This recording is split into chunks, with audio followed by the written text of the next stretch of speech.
Welcome to our channel Elimika Mtandaoni. My name is Agustino Mugosi. Let us today talk about writing a research proposal. First, let us understand what proposal is.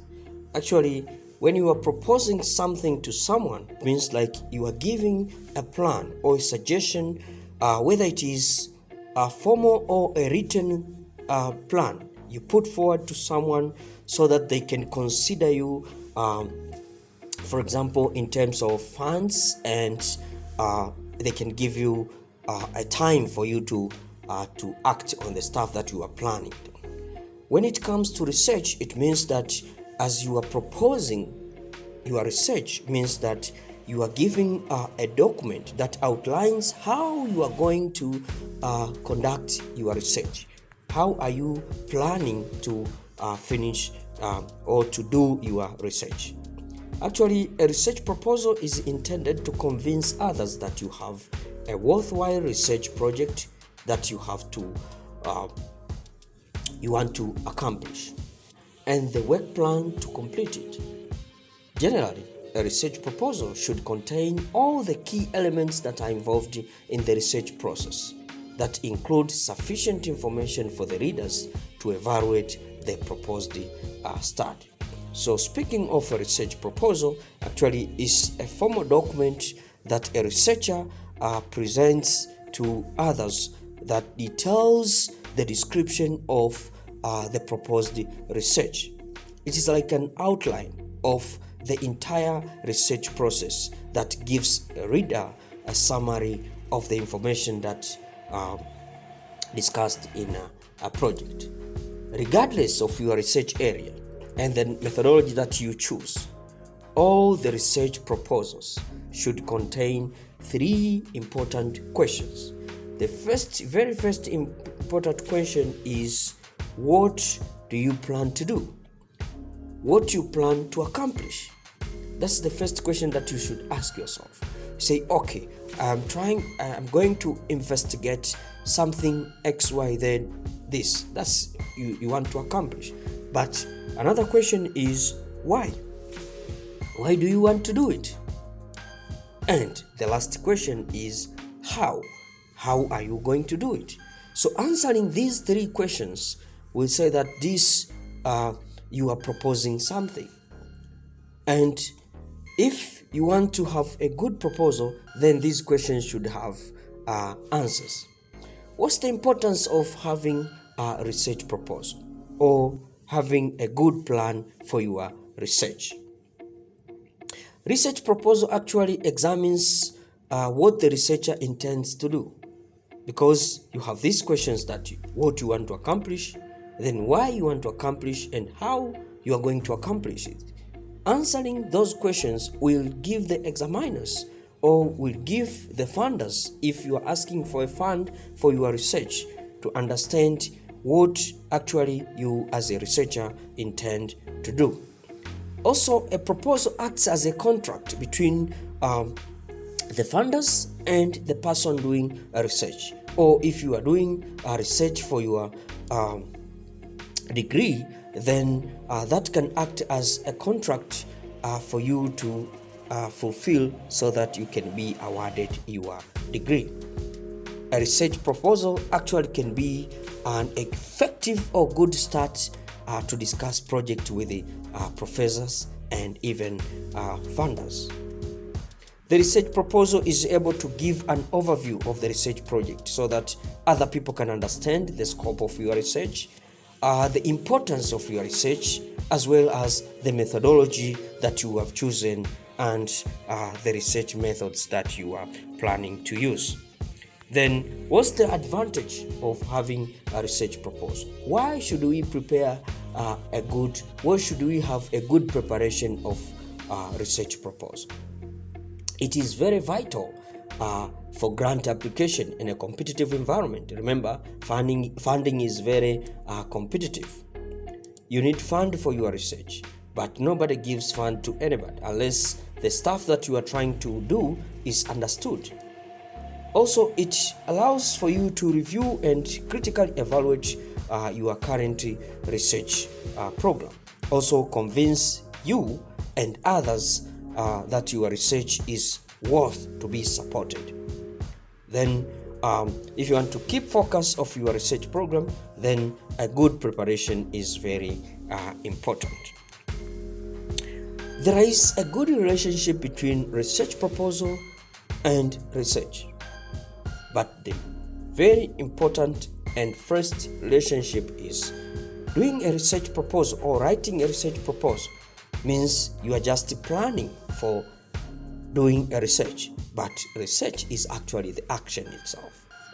Research proposal is very compulsory for approving the research, but before going to research, before being allowed to do research, then you have to present your plan so that that plan is evaluated to see that it is worth being allowed to be a research activity. A research proposal on one side is just a schedule, but the research is the activity itself. Proposal is a mirror for your research. Proposal is like a blueprint. It's like a template for your research. It serves as a document of contract for the project that you are trying to accomplish. There are two important types of research proposals. You have the first, which is internal research proposal, and we have external research proposal. These internal research proposals are proposals within organization for academic and non-academic activities. Then we have external research proposal, which are solicited and unsolicited research proposals. Let us have a deep understanding of these two types of research proposals. An academic research proposal, actually, this is the first process before you produce your thesis or a major project that you want to accomplish for your degree program. Its aim or purpose is to make sure that you are convinced, your supervisor or an academic committee is convinced that your topic and approach are sound, that you can go and produce something worthy. But for non-academic proposal, this one is not for degree requirement, but it is submitted for research organization by a university or a college teacher. Let's look at the solicited proposals. These are the ones that are written and submitted in response to an issuance of request for proposals. A document that identifies a specific research problem of interest to the funding agents for which they are specifically seeking a solution. You find an organization seeks for a solution, then they request for proposals. Then interested investigators then submit their concepts or white paper that briefly outline their proposed solution to the problem that that organization has. If the funding agents then or a company is interested, then they may request that the investigator submit a full proposal. But there are those that are unsolicited proposals that they are submitted by an investigator to respond to a certain general call for proposal that is issued by a funding agents or a company in a field or area of study. Now, let us discuss the components of research proposal. We have a number of components of research proposal. First of all, there is a title, then introduction, followed by literature review, then methodology, also a plan, that is the time frame and schedule of activities that normally represented by a Gantt chart, then a budget for your proposal, and in some proposals you will find details of research team with the assigned CV. Now let's discuss about the title. The title of a research proposal should be concise and descriptive. Try to think of an informative but catchy title. An effective title not only brings the reader's interest, but also predisposes his or favorably towards the proposal. The introduction part of your proposal The main purpose of it is to provide the necessary background or context for the research problem. How to frame the research problem is perhaps the biggest problem in proposal writing. The introduction typically begins with a general statement of the problem area, with a focus on a specific research problem, to be followed by rationale or justification for the proposed study. The introduction generally covers the following elements. First, you have to state the research problem, which is often referred to the purpose of the study. Provide the objectives of the study. The objectives identified should be general as well as specific. You should identify the rationale of the proposed study and clearly indicate why it is worth doing. Briefly describe the major issues and sub-problems to be addressed by the research. Also, in the introduction, you should identify the key independent and dependent variables of your study. Then state the hypothesis of the study, if there is any, and be aware of the limitations or boundaries of the proposed research in order to provide a clear focus. The objectives of research should be stated clearly and concise and must be measurable and feasible. We say they should be SMART. That means they should be specific, measurable, they should be attained, and should be realistic and time-bound. Then another component of research proposal is literature review. Speaking of literature review, its aim is to provide adequate background information on the research being proposed, especially on the prevalence or incidence of a disease or health problem, if at all you are talking about a research which is health-based. Also, you are talking about the current status of the selected research topic. A literature review should be brief and indicate relevant related research that had or is being conducted, and references should be included. The review committee is normally aware of the various projects that are going on. So literature review serves several important functions. It gives credit to those who have laid the background of the proposed research. It also demonstrates your knowledge of the research problem and demonstrates your understanding of the theoretical and research issues that are related to your research question. It also shows your ability to critically evaluate relevant literature information. Also, it indicates your ability to integrate and synthesize the existing literature, as well as providing new theoretical insights or develops a new model as the conceptual framework of your research. Literature review also convinces your reader that your proposed research will make a significant and substantial contribution to the literature, that is, resolving an important theoretical issue or fulfilling a major gap in the literature. Another component of research proposal is the methodology.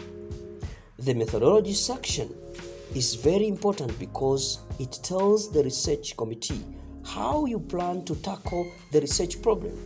It will provide you a work plan and describe the activities necessary for the completion of your project. For the quantitative studies, the method section typically consists of the following sections. 1. What's your study design? What is your study design? Is it a questionnaire study? That means, is it a survey study or an experiment? What kind of design do you choose? Is it descriptive, cross-sectional, case study? Selection of the research location is also very important in the methodology part of your research component. Subjects or participants who will take part in your study. What kind of sampling methods or procedures do you use? You will need to decide on the inclusion and exclusion criteria. The sample size. You need to calculate your sample size based on the type of study you are conducting. There are several formulas for sample size calculations. Study instruments. What kind of measuring instruments or questionnaire do you use? Why do you choose them? Are they valid and reliable? Data collection. How do you plan to carry out your study? What activities are involved? How long does it take? Then, data analysis and interpretation is another part in your methodology part. This includes plans for processing and coding the data, the type of computer software that will be used, for example, statistical package for social sciences, SPSS, APInfo, etc. Choice of statistical methods, the confidence levels, significance levels, etc. It is also convenient to provide dummy tables for the data you plan to analyze for your study. Ethical considerations is also very important in this part of methodology. It is necessary to submit your research proposal to the ethical team where you work and also where you plan to conduct your research. Depending where you are working and the type of research you are planning to conduct, you are required to submit the ethical committee application approval form together with the research proposal and other important information. Don't forget to provide references for your research. A plan for the research proposal should also include the time frame and activities schedule for the proposed research. The time frame should include time for purchasing and obtaining relevant consumables and facilities that are needed to conduct your study. The time to conduct your study, the time for analyzing your study, time for writing up your study. The time needed for publication and others should not be included. The activity schedule is essential for effective monitoring of your project. It should list the time frame for the major activities and include milestones. A most effective way of plotting the activity schedule is by using a Gantt chart.